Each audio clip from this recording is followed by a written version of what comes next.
¿Contamos la intimidad? ¿Que estás feliz porque no hay aire acondicionado? Sí, podemos contarlo. ¡Qué bárbaro! ¿Sos fóbico al aire? Sí, me hace mal el aire. Hace mal el aire. Es muy cómodo, pero como todo lo que es excesivamente cómodo, suele ser malo. Es un principio filosófico que hay que tener en cuenta. La excesiva comodidad perjudica. Yo creo que sí, ¿no? Nos aquieta. Nos va como adormeciendo. Lo decía Tocqueville eso. Mirá. Nos va como adormeciendo, empezamos a depender más de la máquina que de nosotros mismos. Y es un problema. A mí hay una expresión que no me gusta nada, que se usa mucho, que es salir de la zona de confort, ¿viste? Que sí, está de moda. Se banalizó, era como el si sucede conviene, una cosa espantosa, pero hay un instante en donde hay que salir del estado de comodidad, ¿no? Sí, hay que permitir que la vida nos sacode un poco.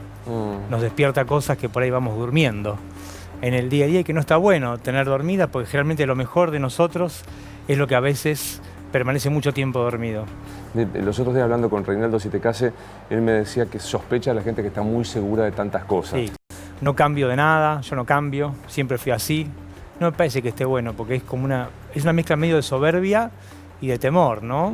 Y uno empieza a cerrar el espíritu que tiene que estar abierto, siempre abierto a la experiencia, porque la vida es experiencia y es afección con los demás, si no seríamos ermitaños. Obvio, evidentemente. Bueno, después vuelvo un ratito con esto, pero quiero empezar a hablar de...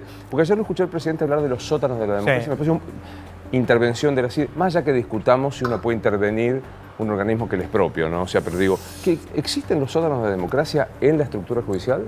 Yo odio ser autorreferencial, pero estas cosas las hablé con vos hace ya más de 2 años. Sí, señor. Dijimos, gran parte de los senderos que recorrió Alberto Fernández ayer, con otro nivel de análisis, quizá con otra complejidad, mayor, menor, pero acá las dijimos. Sí, los sótanos del poder es algo espantoso. Primero es contraintuitivo con la democracia, ¿no? La democracia es el gobierno del pueblo, el gobierno de la ley, de la luz pública, de la transparencia. Sin embargo, casi todas las democracias de Occidente se reservan un pedazo de la vida para incumplir la ley, que es la inteligencia, que es secreta, que es, como decía Max Weber, la razón del régimen. Digamos, y es una parte que los ciudadanos podemos escrutar, que no sabemos qué pasa, y que en general, sobre todo en América Latina, tiene una explicación política, que es un sector que piense dónde están las amenazas, cuál es la estrategia que nos conviene como país, qué problemas podemos tener con hipótesis de conflicto, qué desafíos como sociedad. Pero en América Latina hay una deformación, y en Italia, quizá donde la hemos importado, se entiende, ¿no? Y que Norberto Bobbio la trabajaba muy bien, que tiene que ver con las cloacas del poder, con los sótanos del poder, con el criptoestado, que son esas cosas, esas prácticas, esas acciones no santas que no podemos controlar los ciudadanos, pero sí podemos padecer. Pues es que yo siempre, cuando hablo de esto y de charlar con gente como vos, lo asumo, lo veo en mi trabajo, es muy difícil transmitirlo al ego, al que no está cerca de esto, que afortunadamente no se hace una idea de lo que está sucediendo. ¿Cómo funciona esta cloaca, este sótano del poder, por ejemplo, en la estructura judicial? Mira, mi mayor experiencia y mi bautismo de fuego fue cuando investigamos allá por el año 2000-2001 los sobornos del Senado, donde había una intervención del criptoestado o de las cloacas del Estado, consiguiendo el dinero para pagar un soborno. En aquellos años, que éramos todos mucho más jóvenes, con el juez Rafeca hicimos una inspección en la Agencia Federal de Inteligencia hoy. Fuimos con quien había sido el arrepentido de aquellos años, un tipo que por ahí, no sé si aún lo entrevistaste, muchas veces lo entrevisté, es muy interesante entrevistarlo. Entonces, Rafeca hizo una cosa bastante interesante, que le tomó un examen antes de entrar al edificio de la Exide, y dijo, Pontacuarto, ¿qué vamos a ver acá? Bueno, y el tipo nos empezó a contar, y fuimos recorriendo, y un momento llegamos al lugar donde estaba la caja fuerte. Que me acuerdo algo que era muy literario. Tenía una marca que decía Borges. Y me acuerdo de eso.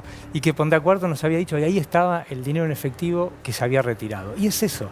Es un lugar donde hay secretos, donde hay dinero, donde hay información, que un gran desafío de la democracia, digamos, la democracia y el 2001 hay algunos lugares donde no llegó, me parece a mí. Uno son los servicios secretos, otro por ahí es el aspecto más de la estructura gremial, otro es el poder judicial, son donde me parece que los argentinos nos debemos un 2001. Un 2001 no en el sentido del estallido social, ¿no? Sino en el sentido de abrir un poco, correr las cortinas y poder ver de verdad qué tenemos ahí y cómo lo podemos trabajar. Es muy interesante, por las dudas si hay alguno y los hay, porque hay gente más joven que nosotros, inexplicablemente. Increíble, gente más joven que nosotros. Es más, hay gente de 20. Quizás no de espíritu. Claro, bueno, después yo, en mi caso, no me hago cargo. Pero hay gente hasta de 20 años, dice un amigo mío. No recuerda, pero digo, Pontacuarto, Flamarique, Labanelco, para que salga la ley de reforma, el soborno. Corregime, el único condenado es Pontacuarto. No, peor, Pontacuarto pidió que lo condenen y la justicia no lo condenó. Le dijo, señor, no le creemos. O sea, el señor que dijo, yo. Ay, mira, hubo una vez un sketch que hizo Mario Pergolini en aquellos años, muy divertido, trágicamente divertido, que venía un señor con un cuerpo y decía, señor juez, lo maté. Y el juez decía, no, no le creo, usted no lo mató. Lo acabo de matar, quiero pedir perdón y condéneme. No, a usted no le creo nada. Y lo echó. Pasó una cosa media parecida. La fantasía, ya te lo pregunté alguna vez, pero me autoplagio. La fantasía del operador dando vuelta por el tribunal y llegando al despacho de un fiscal o de un juez para decirle el expediente, ¿es una fantasía o es? Mira, ya más que fantasía, esto está en los diarios desde hace 4 o 5 años. Nosotros naturalizamos cosas jodidas. Naturalizamos bajo diferentes adjetivos la figura del operador, ¿no? El operador más esto, operador más el otro. Pero mira, hemos tenido operadores en la época del primer gobierno de Cristina, se hablaba de Stiurzo, de la CIDE, bla, bla, bla. Después naturalizamos que existía una mesa judicial. A mí me acuerdo. Hace 2 o 3 años, una mesa judicial que asesoraba al presidente Macri sobre cuestiones judiciales. Había ministro de Justicia, había un procurador del Tesoro, había un montón de cargos institucionales, pero había una mesa judicial que le integraban personas que directamente no tenían nada que ver con el espacio judicial. O sea, nosotros la hemos institucionalizado informalmente la figura del operador. Parece que va a ser difícil salir de esto. Yo valoro el diagnóstico del presidente, sobre todo porque el presidente es un hombre que yo entré a la Facultad de Derecho y ya se decía, me anoté con Alberto, es un tipo conocido dentro del esquema del derecho penal en la Facultad de Derecho de la UBA, digamos. Es un hombre que conoce. Eso me parece que es un punto a favor. Me parece que para desarmar algunas cosas es importante que quien esté dispuesto a desarmarlas sea una persona que conozca. ¿Conoces a la ministra de Justicia, Marcela Lozardo? ¿Tenés valoración de ella? No personalmente, pero sé que es una persona que ya cumplió esa función y que también estuvo en la etapa anterior del gobierno de Néstor Kirchner, creo, cuando Alberto Fernández era jefe de gabinete. Yo lo que valoro es que sea gente que al menos conozca, que no llegue a un lugar en un estado de abierto a ver con qué se encuentra. Me parece que la memoria institucional, que es un concepto que se usa mucho en politología y que es bastante despreciado por los políticos argentinos, en general tienden a sabérsela todo, siempre se la saben todas. Es un concepto que no desprecio. Quien ha pasado por la función pública, quien ha pasado por el Estado, es como el productor que tiene 30 años de producción de un programa televisivo. Por ahí no tiene un máster en Harvard, pero esa experticia, esa memoria, esa habilidad para conseguir el entrevistado, para buscar la nota, para ablandarlo, para conseguirlo, que es un laburo que no se conoce, que no se ve y que en cierto modo subsidia el trabajo de ustedes, que ponen la cara y el rostro y el cuerpo, eso me parece que tiene mucho peso. Y me parece que hay personas como Vilma Ibarra, como Marcela Lozardo, el mismo Alberto Fernández, Guado de Pedro, me parece que Ginés en Salud. Ginés en Salud, me parece que son tipos que al menos conocen de qué se trata. Eso me parece que, por empezar, ahorra tiempo. Después veremos cómo sale. Hoy, de paso, rindámosle un homenaje, estamos a fin de año, a Luciana Lupo, la productora de este programa, que es la que se encarga de convencerte que venga, que es una gran productora. Es una gran productora. Y a Rafa Di Velo, que es nuestro productor ejecutivo. Hoy me parece que hay un debate, se introduce la nueva terminología, que no es nada más que terminología, que es el lawfare, esta idea de Cristina. Bielsa lo sistematiza en su libro. Buen libro. Desde el grito al corta para esta parte. ¿Querés contar? Digamos, casi apelo a tu condición docente. Sí. ¿Qué es el lawfare? A mí me parece que puede ser una introducción de un minuto, obvio. Que hay un drama que tiene que ver con la democracia del siglo XXI, que es un régimen que en el marco del neoliberalismo nos llena de derechos, pero no nos permite gozar de esos derechos. Cada vez tenemos más derechos.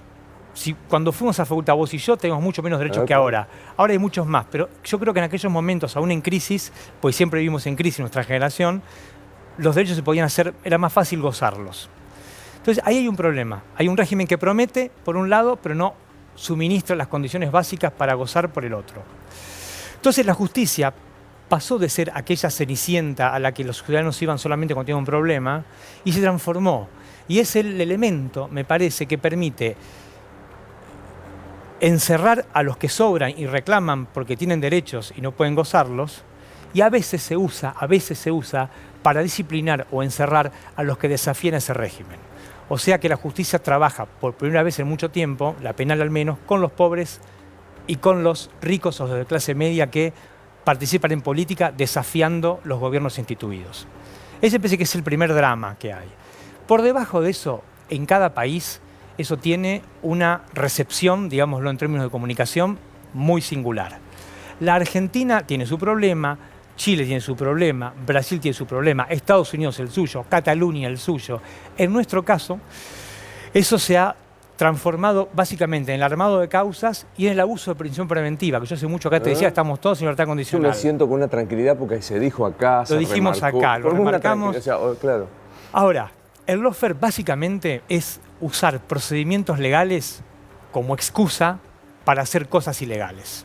Entonces me parece que actualmente el término se lo estira demasiado y toda cosa que es injusta, arbitraria o delictual se la llama lawfare. Me parece que está bueno como disparador para instalar el tema en la agenda, pero me parece que lo que aloja, lo que esconde el lawfare es la nueva función de la justicia, que es encerrar a los vulnerables, para lo cual basta ir y ver las cárceles, o encerrar a los que desafían el régimen con o sin razón. Esa es otra discusión.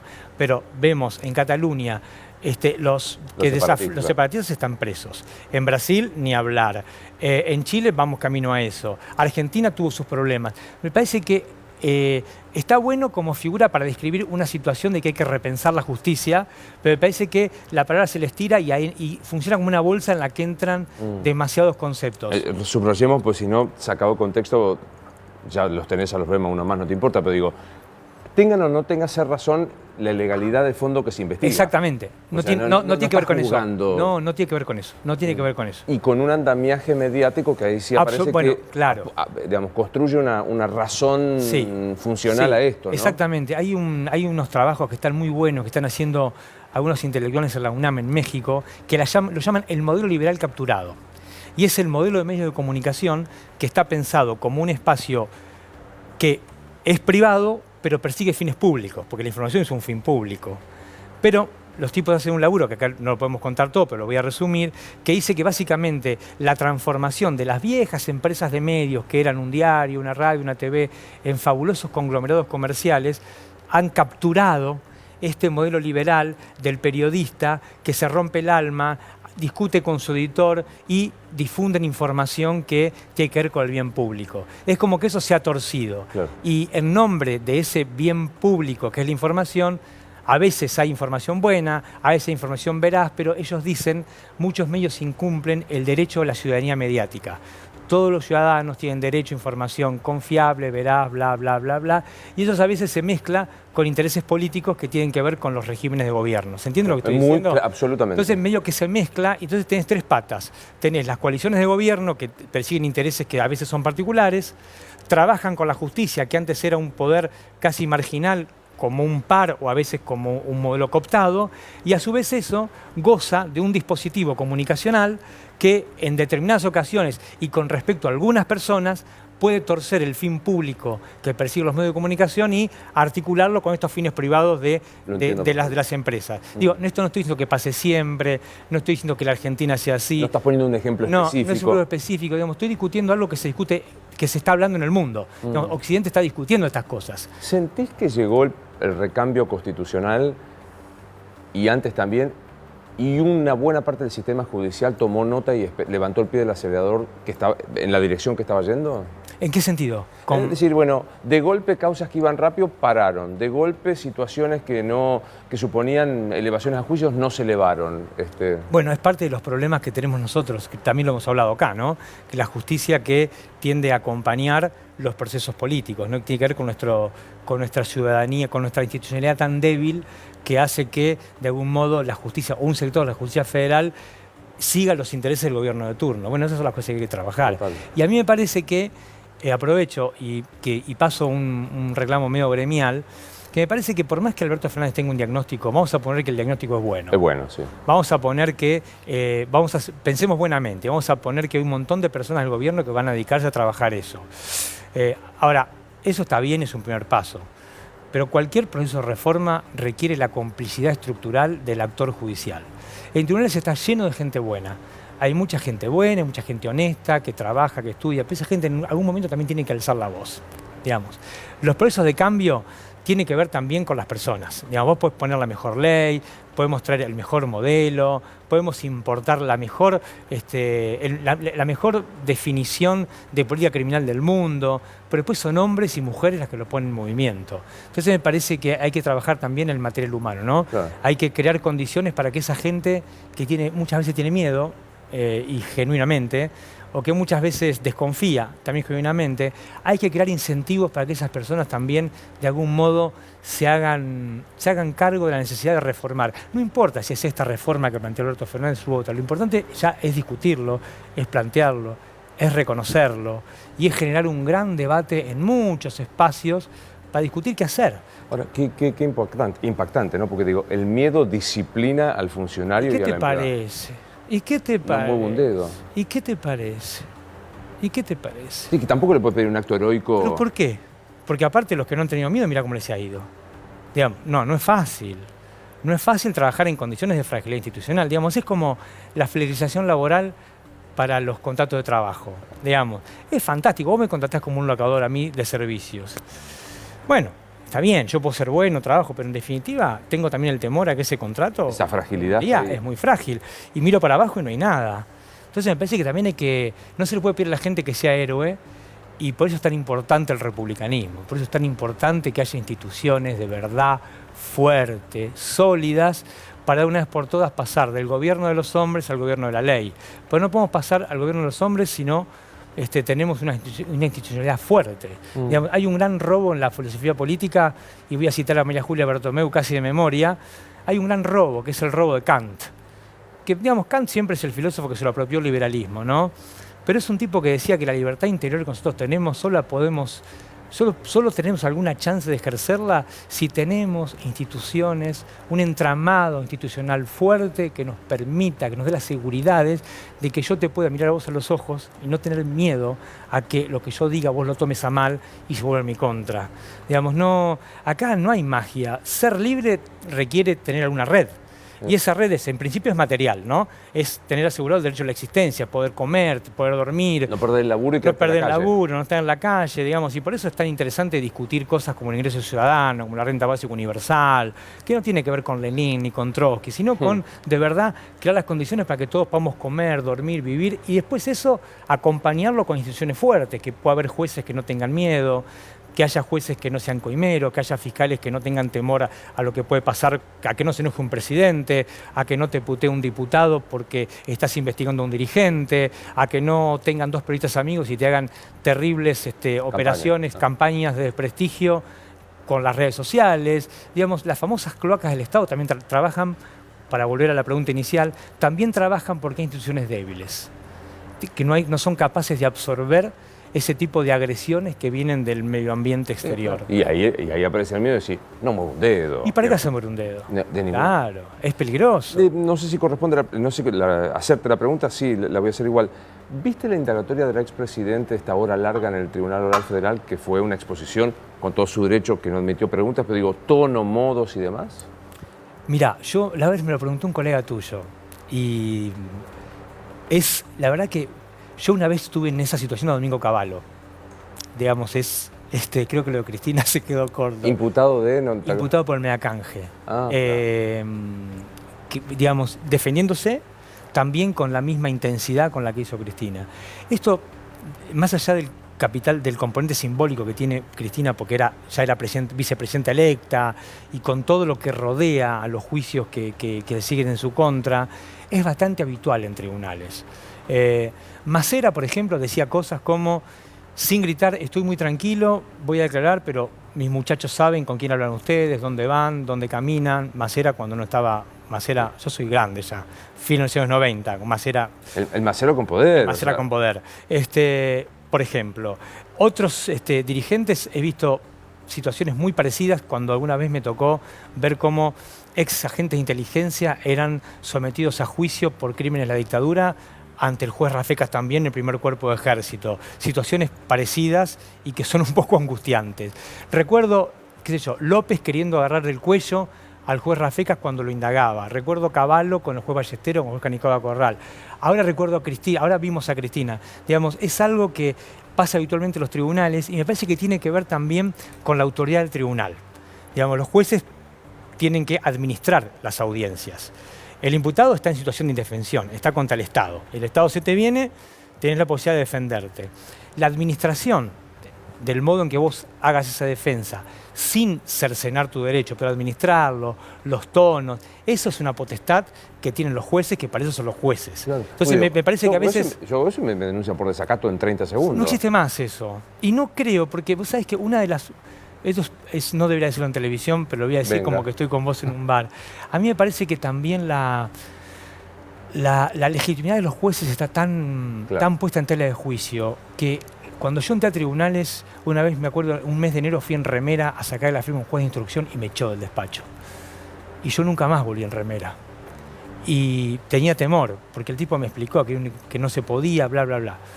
Me parece que la crisis de legitimidad de la justicia hace que también los jueces sientan a veces como que no tienen la autoridad que les da la ley, como que les faltan las condiciones sociales para ejercerla. Y por eso vemos que en las audiencias pasan cada vez más cosas. La de Cristina fue televisada, sí, pero es muy normal que los tipos digan a usted no les creo, ¿por qué me van a juzgar a ustedes? Que son todos coimeros, dicen cualquier cosa. Y esa solemnidad que uno recuerda de la facultad o que recuerda o solamente tiene presente por ver las series de Netflix, es como que se ha ido perdiendo. Y me parece que tiene que ver no solo con la intensidad de un imputado ocasional, como puede ser Cristina Fernández, sino que tiene que ver también con la falta de legitimidad de la justicia que en cierto modo, la autoridad que va perdiendo la palabra de los jueces cuando firman la sentencia también se traduce puertas adentro cuando administran los juicios.